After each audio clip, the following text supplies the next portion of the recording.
مولاي صل وسلم دائما ابدا على حبيبك خير. Bismillahirrahmanirrahim. Assalamualaikum warahmatullahi wabarakatuh. Alhamdulillah rabbil alamin. Wabihi nasta'in ala umurid dunya waddin. Asyhadu an la ilaha illallah wa asyhadu anna Muhammadan abduhu wa rasuluh. Allahumma salli ala Sayyidina Muhammad wa ala alihi wa ashabihi ajma'in. Salat subuh yang dirahmati Allah subhanahu wa ta'ala.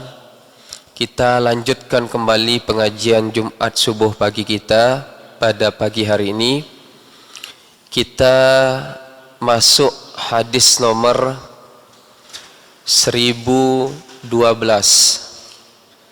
Hadis yang dimulai dengan huruf lam. Sekali lagi hadis nomor 1012, hadis yang dimulai dengan huruf lam. Bismillahirrahmanirrahim. Qala Rasulullah sallallahu alaihi wasallam. Rasulullah sallallahu alaihi wasallam bersabda, Laisa sadidu bisurati. Bukanlah dinamakan orang yang kuat, kata Rasulullah, bisurati, yaitu orang yang menyelesaikan masalah dengan cara bergulat. Jadi orang yang kuat itu, kata Rasulullah, bukan termasuk orang yang senang bergulat. Innamas syadidu, dan hanya saja orang yang kuat itu, kata Rasulullah, allazi yamliku nafsahu indal ghadabi, yaitu orang yang bisa menguasai dirinya, bisa menahan dirinya indal ghadabi, ketika dia dalam keadaan marah. Nah, inilah kategori orang yang kuat, sebagaimana yang disebutkan oleh Rasulullah SAW dalam hadisnya. Kalian itu bukan dikatakan orang kuat jikalau kalian mengandalkan fisik terus, jikalau kalian mengandalkan kekuatan. Karena sebelum Rasulullah SAW datang ke masyarakat Arab jahiliyah, segala persoalan itu diselesaikan dengan kekuatan fisik, diselesaikan dengan adu gulat. Nah, ketika Rasulullah SAW datang kemudian merubah kebiasaan orang jahiliyah, maka disebutkan oleh Rasulullah SAW, bukan kalian termasuk orang yang kuat dengan cara bergulat itu, tapi orang yang kuat itu adalah orang yang mampu menahan dirinya, mampu menguasai dirinya ketika dia dalam keadaan marah. Nah, inilah yang disebutkan oleh Rasulullah SAW dalam hadis ini. Jadi orang yang kuat yaitu orang yang mampu menahan dirinya ketika dalam keadaan marah. Karena sesungguhnya manusia ketika dalam keadaan marah, di sanalah setan lebih cepat masuk untuk menguasai manusia itu. Dalam sebuah riwayat diceritakan, di zaman Nabi Isa alaihissalam, ada seorang pendeta sedang melakukan ritual ibadah. Kemudian datanglah setan atau iblis mengganggunya dengan mengetuk pintu dari tempat ibadahnya. Terus menerus setan ini mengetuk pintu ini. Tapi pendeta itu berkata, aku tidak akan membukakan engkau pintu. Kemudian mengetuk pintu lagi. Kemudian pendeta itu bertanya lagi, apa yang engkau inginkan? Akhirnya karena tidak dibukakan pintu oleh pendeta itu, setan itu berkata kepada pendeta itu, sesungguhnya aku adalah Nabi Isa. Kemudian pendeta itu menjawab, dari ungkapan setan yang berada di balik pintu itu, jika engkau Nabi Isa, maka sesungguhnya engkau telah memerintahkan kepada kami untuk melakukan ritual-ritual ibadah. Nah, setelah terpojok, akhirnya setan berkata dengan jujur, sesungguhnya aku adalah setan. yang datang kepadamu untuk mengganggumu. Kemudian pendeta itu berkata, sekaligus bertanya kepada setan yang berada di balik pintu itu, wahai setan, sesungguhnya apa yang membuat engkau bisa masuk dengan cepat menguasai manusia? Kemudian setan berkata, aku bisa dengan cepat menguasai manusia ketika manusia itu dalam keadaan marah. Nah, di sanalah letak pintu. Aku bisa memasuki manusia itu dengan cepat dan menguasai dirinya itu. Sehingga hati-hati kita dalam keadaan marah. Karena marah ini merupakan pintu atau jalan setan masuk ke dalam diri kita. Di dalam sebuah hadis yang lain, Rasulullah SAW bersabda, Man dafa'a ghaizahu, barang siapa yang bisa menahan dirinya ketika dalam keadaan marah, dafa'allahu anhu azabah, maka Allah juga akan menahan atau menolak dari orang yang marah itu azabnya. Nah, ini kelebihan kita dari menahan diri ketika dalam keadaan marah.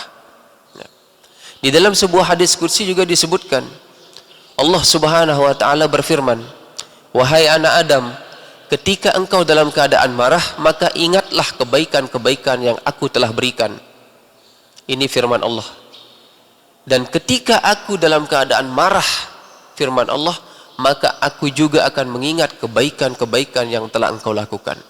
Sesungguhnya aku tidak akan mengumpulkan orang yang berbuat baik dengan orang yang tidak berbuat baik untuk aku azab. Nah, ini salah satu hadis qudsi sebagaimana firman Allah kepada kita, yaitu makhluk manusia ini. Jadi hadis yang diriwayatkan oleh Rasulullah SAW ini adalah hadis sahih. Rawahul Bukhari wa Muslim an Abi Hurairah.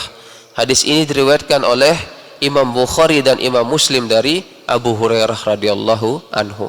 Nah, ini pentingnya namanya kita menahan diri ketika dalam keadaan marah. Selanjutnya hadis nomor 1013. Qala Rasulullah sallallahu alaihi wasallam. Rasulullah sallallahu alaihi wasallam bersabda, la yaghshabanna ummati min ba'di fitanun. Rasulullah sallallahu alaihi wasallam memberikan gambaran tentang bagaimana umat beliau pada akhir zaman.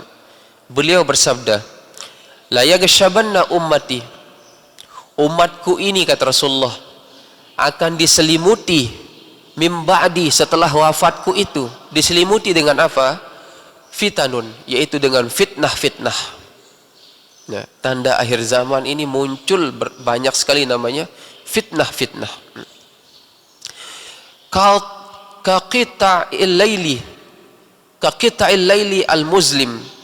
Fitnah itu seperti setengah malam yang gelap sekali. Yusbihu rajulu fiha, pada pagi hari seorang laki-laki itu mukminan, dalam keadaan beriman. Wa yamshi kafiran, dan pada sore hari seorang laki-laki itu dalam keadaan kafir. Nah, ini gambaran yang diberikan oleh Rasulullah SAW tentang bagaimana kondisi umat ini akhir zaman. Kita akan temui di akhir zaman ini ada orang yang pada pagi harinya dia benar-benar beriman kepada Allah Subhanahu wa taala. Kemudian dengan dia melakukan aktivitas dalam kehidupan ini, pada sore harinya dia dalam keadaan kafir. Nah, mengapa Rasulullah SAW menyebutkan dalam hadis ini fitnah itu seperti potongan malam yang gelap? Nah, jadi Rasulullah SAW mengibaratkan saking banyaknya fitnah, saking meluasnya fitnah dan tersebarnya fitnah di akhir zaman ini, sehingga Rasulullah SAW menggambarkan seperti potongan malam yang gelap. Nah, kemudian yabi'u aqwamun dinahum sebuah kaum itu menjual dinahum, agama mereka, bi'aradi minad dunya qalilin, dengan harta dari dunia ini yang sangat sedikit sekali.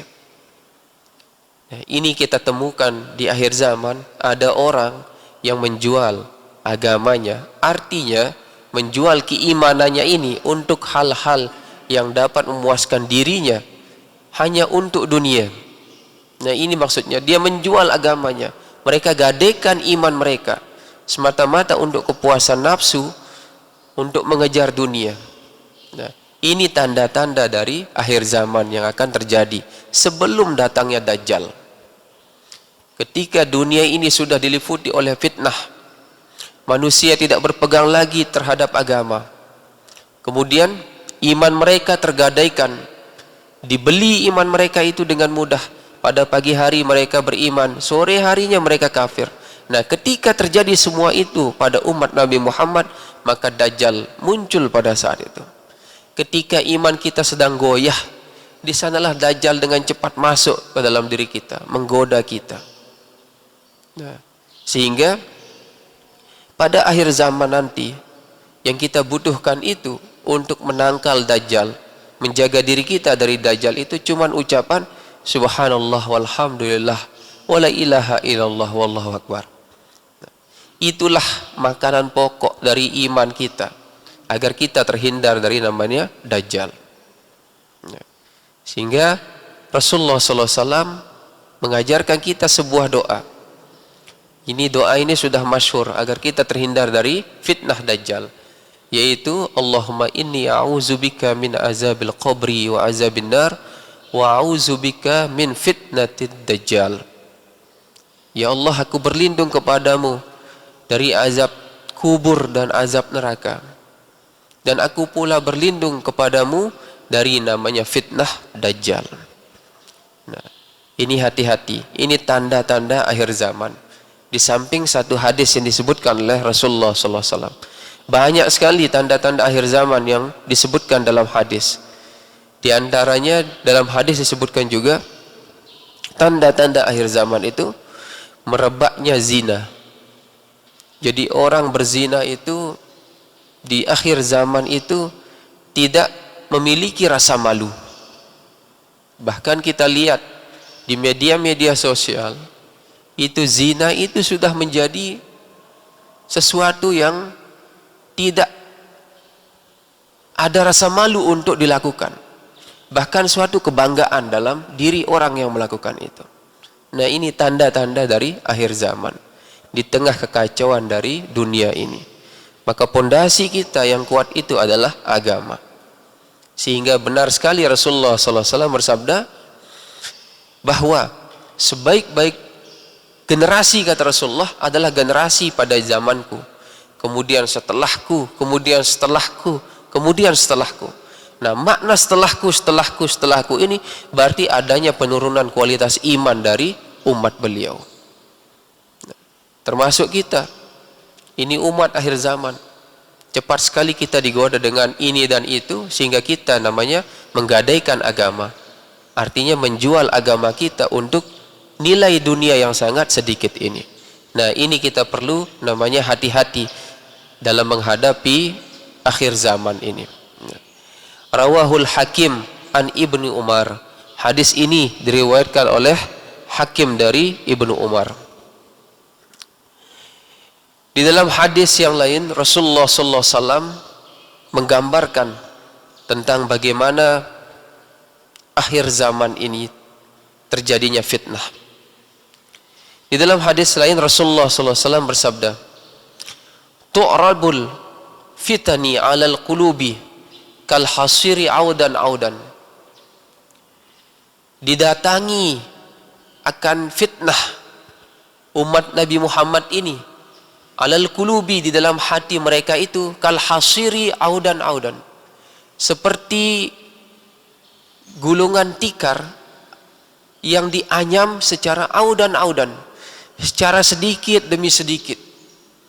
Jadi ibarat Rasulullah SAW itu menggambarkan hati manusia ini seperti anyaman tikar, dianyam sedikit demi sedikit oleh fitnah. Nah, lama maka iman kita itu hilang. Nah, ini sabda Rasulullah SAW dalam sebuah hadis yang lain. Tu'radul fitani 'alal qulubi kal hasiri audan. Didatangi fitnah di dalam hati kita, yaitu orang-orang yang beriman, kal hasiri, seperti anyaman tikar. Yang dianyam itu audan, secara sedikit demi sedikit. Lama-lama fitnah itu akan menumpuk dalam hati kita. Nah, hendaknya kita hati-hati menjaga diri di akhir zaman ini. Selanjutnya hadis nomor 1014. Qala Rasulullah sallallahu alaihi wasallam. Rasulullah sallallahu alaihi wasallam bersabda,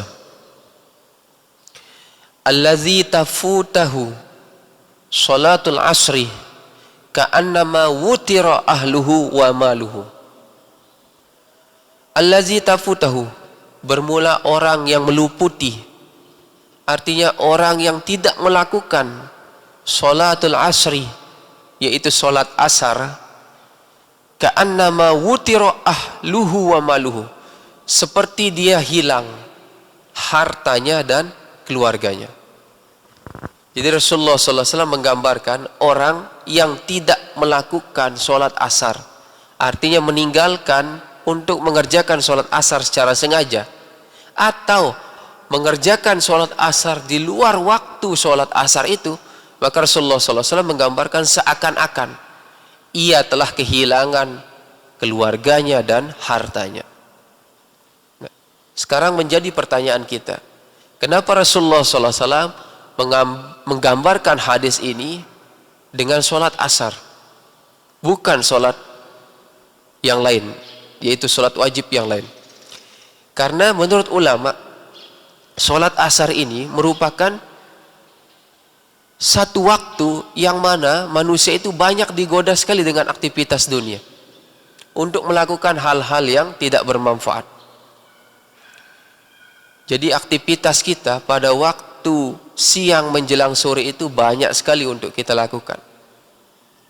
Entah itu kita berolahraga, entah itu kita melakukan aktivitas yang lain pada waktu itu, atau kita tidur sampai dengan lupa untuk melakukan sholat. Nah, sehingga Rasulullah SAW menggambarkan sholat asar itu sholat yang seandainya diluputi oleh manusia, tidak dilakukan oleh manusia karena aktivitas-aktivitas yang bisa melupakan dia untuk sholat, maka seakan-akan orang yang tidak melakukan sholat asar itu dengan sengaja, maka ia telah kehilangan keluarganya dan hartanya. Bahkan ulama mengatakan seandainya ada orang yang melakukan sholat asar di luar waktu secara sengaja, maka itu hukumnya haram. Hukumnya haram. Di dalam Al-Quran juga disebutkan, peliharalah oleh kalian atas sholat yang pertengahan. Nah, ulama menafsirkan sholat pertengahan itu adalah sholat asar. Bahkan waktu asar itu diibaratkan seandainya kita melakukan sampai dengan menjelang maghrib, itu ulama mengibaratkan seperti kita sedang menunggu tanduk iblis keluar. Ulama juga membagi waktu sholat asar ini menjadi 5. Ada waktu yang wajib, ada waktu yang makruh, ada waktu yang boleh, ada waktu bahkan yang haram.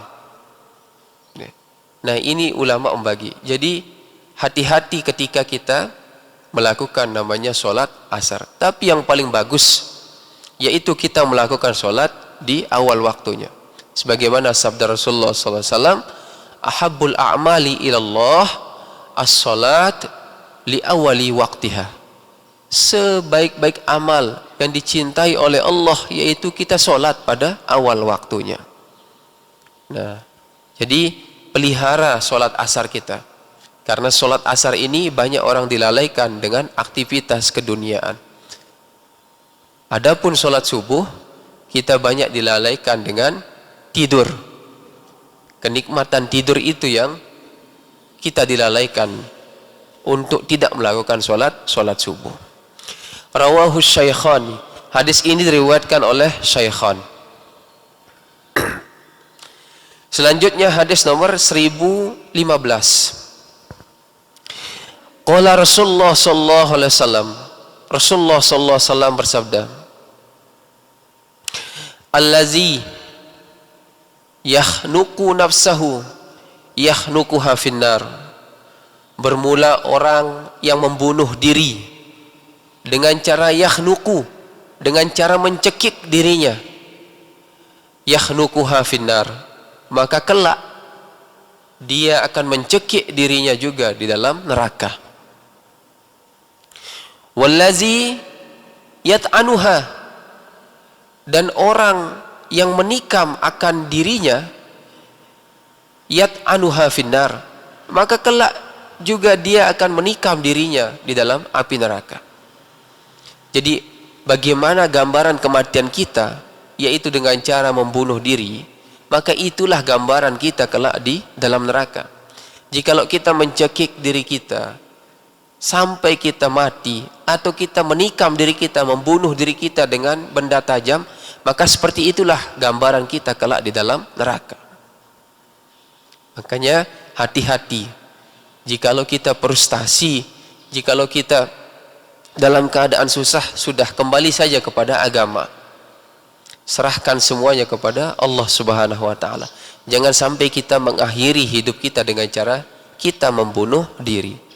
Haram hukumnya kita membunuh diri, kata ulama. Karena kita melangkahi takdir Allah Subhanahu wa taala. Jadi hati-hati ketika kita dalam keadaan tidak menentu hati kita dan pikiran kita, kemudian kita mengambil jalan yang singkat, yaitu kita membunuh diri. Bagaimana cara kita membunuh diri? Maka seperti itulah siksa Allah kepada kita kelak di dalam neraka. Bahkan di dalam hadis yang lain disebutkan, orang yang bunuh diri itu kekal di dalam neraka, tidak akan memperoleh rahmat Allah Subhanahu wa taala. Dalam hadis yang lain, jadi ulama mengartikan kata khalidan dalam hadis itu selama-lamanya atau kekal di dalamnya, itu dimaknai artinya orang yang bunuh diri itu tidak akan memperoleh rahmat atau kasih sayang dari Allah Subhanahu wa taala. Jadi hati-hati. Apapun bentuk yang kita lakukan untuk menyakiti diri kita, bahkan sampai menghilangkan nyawa kita, maka seperti itulah gambaran kita kelak di dalam neraka. Sama juga kebaikan yang kita lakukan di atas dunia, maka seperti itulah yang kita temui juga di dalam surga. Kita berharap di dalam hati kita berkumpul dengan orang-orang soleh, maka seperti itulah juga Allah akan kumpulkan kita dengan orang-orang soleh. Kita ingin berkumpul dengan orang tua kita, kita ingin berkumpul dengan guru-guru kita di dalam surga. Jikalau hati kita memang menginginkan itu, maka seperti itulah kalau Allah akan mengumpulkan kita di dalam surganya. Jadi gambaran surga atau neraka itu ditentukan oleh bagaimana tindak tanduk kita di atas dunia ini. Rawahul Bukhari an Abi Hurairah. Hadis ini diriwayatkan oleh Bukhari dari Abu Hurairah. Hadis sahih, diriwayatkan oleh Imam Bukhari. Selanjutnya hadis nomor 1016. Qala Rasulullah sallallahu alaihi wasallam. Rasulullah sallallahu alaihi wasallam bersabda, Al-lailu wan naharu mutitani. Bermula malam. Al-lailu wan naharu mutitani. Bermula malam dan siang yang diciptakan oleh Allah secara bergilir ini matiyatani, yaitu sebagai dua kendaraan bagi manusia. Farkabuhuma, maka naikilah dua kendaraan itu, yaitu malam dan siang ini. balaghan ilal akhirah, yang membawa kita sampai kepada negeri akhirat. Nah, maknanya apa? Jadi malam dan siang yang Allah ciptakan secara bergiliran ini, itu kita gunakan untuk kita melakukan amal ibadah, untuk kita melakukan amal soleh. Ini maknanya kendaraan. Kita gunakan waktu siang, waktu malam ini untuk kita ibadah kepada Allah Subhanahu wa taala, sebagai sarana kita untuk menuju kepada negeri akhirat. Di dalam Al-Qur'an Allah Subhanahu wa taala berfirman, "Wa ikhtilafil laili wan nahari la ayatil liulil albab."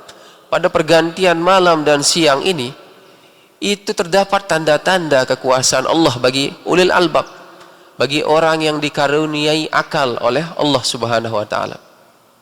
Siapa mereka ulil albab itu? Allazina yazkurunallaha qiyaman wa qu'udan wa 'ala junubihim wa yatafakkaruna fi khalqis samawati wal ardh. Rabbana ma khalaqta hadza batila subhanaka faqina azabannar.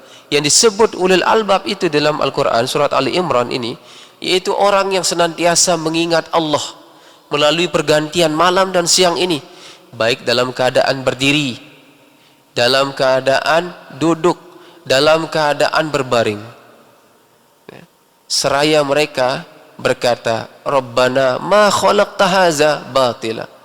Wahai Tuhan kami, ma khalaqta hadza batila, tidak ada yang sia-sia yang kau ciptakan ini. Subhanaka faqina azabannar. Maha suci engkau, hai Allah, faqina azabannar. Kami berlindung kepadamu dari namanya siksa neraka. Nah, ini tanda-tanda ulil albab. Orang yang merenungi ciptaan Allah melalui pergantian malam dan siang ini, yaitu orang yang senantiasa memikirkan ciptaan Allah dalam keadaan berdiri, duduk, walaupun berbaring, dalam keadaan berbaring. Nah, ini tanda-tanda ulil albab. Jadi kita dapat mengambil pelajaran dari setiap pergantian malam dan siang ini untuk kita senantiasa namanya mengingat Allah Subhanahu wa taala. Ya. Ini pentingnya namanya kita berzikir. Zikir itu maknanya ingat kepada Allah. Ya. Bukan hanya zikir dalam bentuk kita duduk, nah, tapi zikir itu dalam bentuk kita melihat tanda-tanda kebesaran Allah ini, yang Allah ciptakan dalam bentuk alam jagat raya ini. Nah, dari sana kemudian kita merenungkan, memikirkan, mentadaburi bagaimana ciptaan Allah Subhanahu wa taala. Di sanalah bertambah keimanan kita. Di sanalah bertambah ketakwaan kita, bahwa tidak ada yang diciptakan oleh Allah ini sia-sia. Semua memiliki manfaat. Cuman manusia saja yang banyak berpendapat bahwa ciptaan Allah ini ada yang sia-sia. Padahal manusia itu tidak tahu, dialah yang sia-sia. Seandainya manusia itu diciptakan oleh Allah, tidak melakukan ibadah, tidak melaksanakan ibadah kepada Allah, itulah manusia yang sia-sia diciptakan oleh Allah Subhanahu wa taala. Karena tujuan kita di dalam hidup ini yaitu semata-mata untuk beribadah kepada Allah Subhanahu wa taala. Nah, jadi mari kita gunakan pada pergantian malam dan siang ini untuk kita menambah keimanan kita, menambah ketakwaan kita kepada Allah Subhanahu wa taala sebagai jalan kita untuk menuju kepada negeri akhirat. Rawahu Ibnu Addi an Ibnu Abbas. Hadis ini diriwayatkan oleh Ibnu Addi dari Ibnu Abbas. Selanjutnya hadis nomor 1017.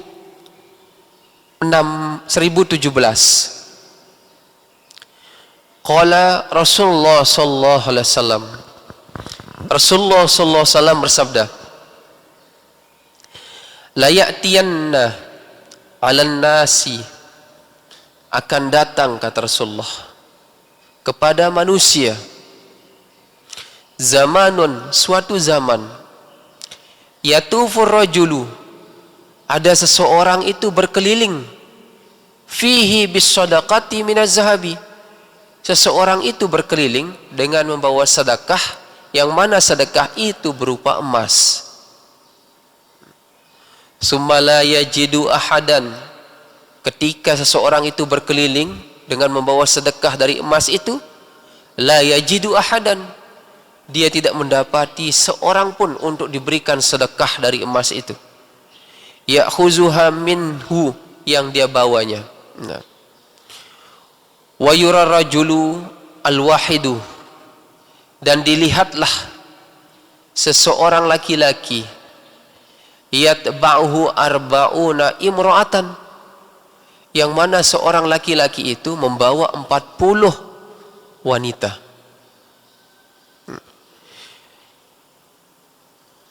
Yalluzna bihi, yang mana wanita-wanita itu meminta perlindungan bihi, pada laki-laki itu, min qillatir rijali, karena sedikitnya laki-laki, wa kasratin nisa, dan banyaknya namanya perempuan. Jadi tanda-tanda akhir zaman disebutkan dalam hadis ini oleh Rasulullah SAW itu dua. Kelak engkau akan temui pada akhir zaman orang membawa sedekah, tapi sedekahnya itu dalam bentuk emas. Banyak orang yang menolak, banyak orang yang tidak mau menerima emas itu. Nah, ini tanda-tanda akhir zaman. Ya, kita bayangkan sekarang jika orang bawa beras, banyak orang datang. Nah, ini emas yang dibawa, tapi orang menolak untuk menerima emas itu. Yang kedua, tanda akhir zaman disebutkan dalam hadis ini. Engkau akan melihat ada seorang laki-laki yang mana di belakang laki-laki itu terdapat 40 orang wanita. 40 orang wanita itu meminta perlindungan kepada satu laki-laki. Disebabkan karena apa? Sedikitnya kaum laki-laki di akhir zaman dan banyaknya wanita yang ada di akhir zaman.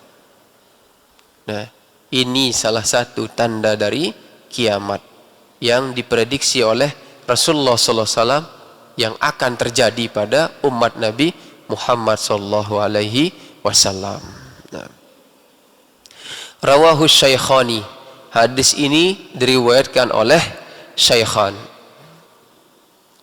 Selanjutnya kita beralih ke hadis nomor 1018, yaitu hadis yang dimulai dengan huruf mim. Qala Rasulullah sallallahu alaihi wasallam, Rasulullah sallallahu alaihi wasallam bersabda, Ma'u zamzama, bermula air zam-zam, lima syuriba lahu, bagi orang yang meminum baginya air zam-zam itu, man syaribahu limaridin syafahullah, barang siapa yang minum air zam-zam itu limaridin, bagi orang yang sakit, syafahullah, maka Allah akan sembuhkan dia. Nah, ini manfaat dari kita meminum namanya air zam-zam. Nah. Auliju'in ashba'ahu, dan barang siapa yang minum air zam-zam itu liju'in, bagi orang yang haus, ashba'ahu, Allah akan berikan kekenyangan bagi orang yang meminum itu. Auli hajatin qadahallahu, dan bagi orang yang memiliki hajat, qadahallahu, maka Allah akan penuhi atau tunaikan hajat-hajatnya. Ya, kesimpulan dari hadis ini, bagi orang yang ingin meminum air zam-zam itu, ini berdasarkan niatnya. Niatnya apa meminum itu? Jikalau niat untuk meminum itu menyembuhkan dia dari penyakit, maka Allah akan sembuhkan penyakitnya. Atau niat minum itu untuk menguatkan tenaganya, menguatkan tubuhnya agar tenaganya kembali, maka Allah akan penuhi juga itu.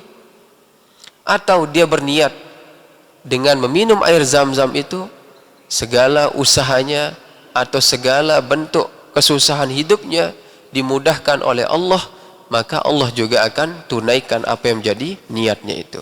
Nah, ini makna dari hadis itu. Jadi kita meminum air zam-zam itu sesuai dengan niat kita. Tentunya air zam-zam itu hanya perantara. Perantara. Segala sesuatu itu kita serahkan lagi kepada Allah Subhanahu wa ta'ala. Sama seperti kita berdoa.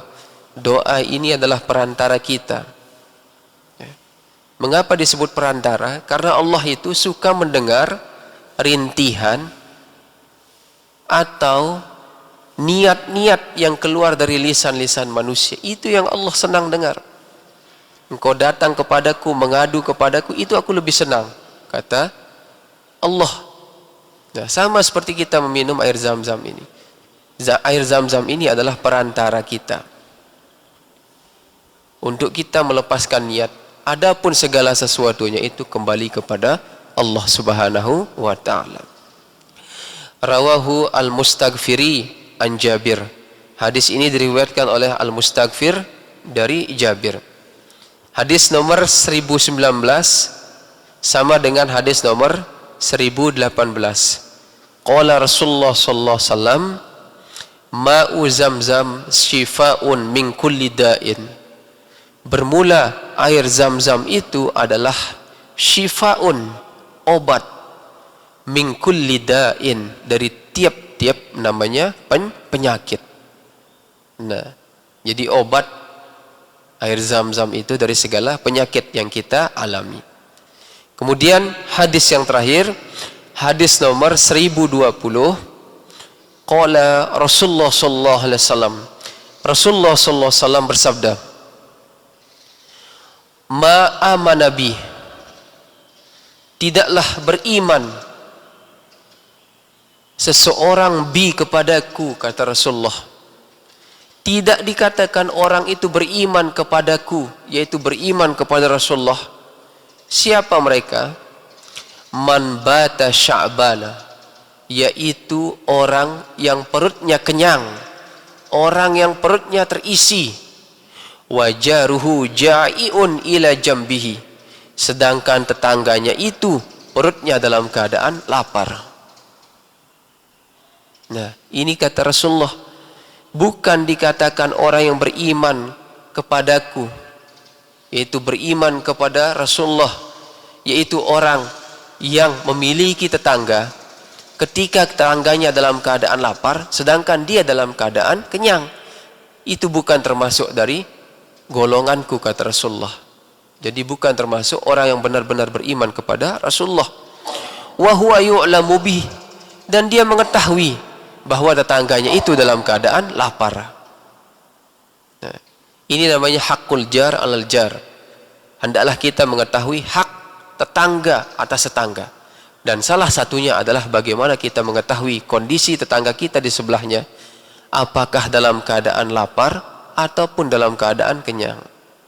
Seandainya tetangga kita dalam keadaan lapar, maka hakul jar al jar, yaitu hak tetangga atas tetangga, yaitu hendaklah kita memberikan sebagian yang apa yang kita miliki. Apa yang kita makan, itulah yang kita berikan. Bukan apa yang menjadi sisa makanan kita, itu yang kita berikan. Bukan itu. Sebagaimana di dalam Al-Quran kan disebutkan, lan tanalul birra hatta tunfiku mimma tuhibbun. Lan tanalul birra hatta, bukanlah dikatakan orang itu melakukan suatu kebaikan hatta tunfiku mimma tuhibbu, sehingga ia menafkahkan apa yang menjadi sebuah kecintaan baginya. Itulah tanda orang yang baik. Jadi tanda orang yang baik menurut Al-Quran ini, yaitu mereka menafkahkan apa yang menjadi kecintaan bagi diri mereka, bukan yang menjadi sisa dari diri mereka. Sama seperti makanan, ini berikan sisa makanan ini kepada tetangga. Sisa makanan yang kita makan, bukan itu, tapi makanan yang kita berikan adalah seperti makanan yang kita makan di dalam rumah kita. Nah, itu namanya hakul jar alal jar, hak tetangga atas tetangga. Salah satunya hak tetangga atas tetangga adalah bagaimana kita memberikan rasa empati kepada tetangga kita seandainya dia dalam keadaan lapar. Nah, jadinya bukan termasuk orang yang beriman kepada aku, kata Rasulullah, yaitu orang yang perutnya kenyang sedangkan tetangganya dalam keadaan lapar. Rawahu Al-Bazar an Anas. Hadis ini diriwayatkan oleh Al-Bazar dari Anas radhiyallahu anhu. Jamaah salat subuh yang dirahmati Allah Subhanahu wa taala, sampai di sini dulu pembahasan kita dalam kitab Mukhtarul Ahadits ini. Insyaallah akan kita lanjutkan kembali sabda-sabda Rasulullah sallallahu alaihi wasallam yang menjadi nasihat beliau kepada kita selaku umatnya. Mudah-mudahan apa yang kami sampaikan ini bisa bermanfaat bagi kita semua, dan mudah-mudahan Allah memberikan rahmat dan ridhonya kepada kita semua. Amin ya rabbal alamin. Subhanakallahumma wa bihamdika asyhadu an la ilaha illa anta astaghfiruka wa atubu ilaih. Wallahu subhanahu wa ta'ala alam. A'udzubillahi minasyaitonir rajim. Bismillahirrahmanirrahim. Alhamdulillahirabbil alamin. Allahumma shalli ala sayyidina Muhammad wa ala alihi washabihi wasallam. Allahumma inna na'udzubika min ilmin la yanfa'u, min qalbin la yakhsha, wa min nafsin la tashba'u, min da'watin la yustajabu lah. Allahumma ighfir lana wa li walidina warhamhum kama rabbawna shighara, wa li jami'il muslimin wal muslimat wal mu'minin wal mu'minat al ahya'i minhum wal amwat. Allahumma inna nas'aluka min husnil khatimah wa na'udzubika min su'il khatimah. Rabbana zalamna anfusana wa illam taghfir wa tarhamna lanakunanna minal khasirin. Rabbana atina fid dunya hasanatan wa fil akhirati hasanatan wa qina azabannar. Subhana rabbika rabbil izzati amma yasifun, wassalamun alal mursalin walhamdulillahi rabbil alamin. Wassalamu alaikum warahmatullahi wabarakatuh.